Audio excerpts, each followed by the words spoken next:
It's either nakapantalong ka o nakapalda ka. O, tingnan mo, halimbawa sa INC, may pagkakaisa sila, Iglesia ni Cristo. Kita mo, kinakatakutan, lalo ng mga politiko, nirespeto. O, dahil may pagkakaisa sila, pitikin mo yung isa sa amin, sige. Bahala ka pagdating ng eleksyon, hindi ka namin boboto. Hindi nga. Ang ibig ko sabihin, message dito, dapat may pagkakaisa. Hindi, maganda itong samahan ng mga taga-INC. Meron silang pagkakaisa. Sila ang mga, pag may problema yung isang ka-church nila, tinutulungan. Sa Katoliko, ewan. Anyway, hindi ko talaga makakalimutan yung bang pagpupunta ko ng simbahan.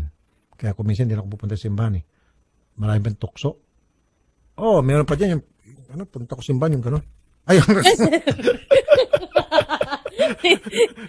Hindi, itong plunging neckline. Ayun, may makita-kita ka. So, sabi ko, Diyos ko po, pumunta ko magsimba, hindi para makakita ng demonyo. Gusto ko makita ng anghel. Diba? Naka-miniskirt, no, idol? Miniskirt pa. Sleeveless. Pagkatapos, mag-miniskirt, pagluluhod, ganun-ganun yung palda niya. Okay. Ba't ka pa nag-miniskirt tapos panahihira mo pababa? Ay, wag ka na mag-miniskirt. At dapat hindi ka nag-miniskirt pag pupunta ka ng simbahan. Diba? Gagalangin mo simbahan. Respeto na lang. Dapat, isa either nakapantalong ka o nakapalda ka, below the knee. Kung akong tatanungin. Ngayon, kung paglabas mo simbahan, kahit magpakita ka ng super miniskirt, nakita na yung puwit mo, panty mo, bahala ka may iskandalo, mang iskandalo ng kapwa mo sa kalye, wag lang sa simbahan. Respetuhin po natin yun. Diba? Although may mga simbahan na nakalagay doon na bawal na magsuot ng ganito, matitigas pa yung mga ulo. Pumunta ka sa mga ibang reliyon, bawal. Stricto.